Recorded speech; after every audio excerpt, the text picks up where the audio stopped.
Bicikl za mene predstavlja slobodu, način života. To je jednostavno kako se budimo i kako odlazimo u krevet. Znači sve nam se svodi na dva točka. Taj moment, kontakt sa prirodom i ta sloboda koju ja osetim na bicikli, koja me transformiše. Moj mozak jednostavno drugačije radi kad ja vozim bicikl.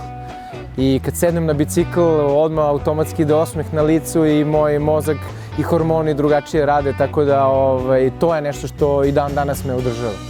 Električni bicikl kao jedan izum 21. veka je nešto najbolje što je moglo da se desi u svetu što se tiče bicikliranja, gde ljudi mogu da se opuste i da voze bicikl, da koriste kao prevozno sredstvo i tamo gde je on veoma težak za korišćenje, da su uzbrdice i zahtevne staze, pogotovo stari deo grada koji je, znamo, konfiguracija je teška i retko gde ima biciklističke staze, tako da je električni bicikl nam pruža mogućnost da mi vozimo bicikl svuda po gradu i tamo gde je veoma teška komunikacija. Dok ne probaju, neće znati ko je to adrenalin, koja je to sloboda i da mogu da prođu svuda i da mogu da parkiraju svuda, da nisu deo gužve, da gužva na bicikli ne postoji.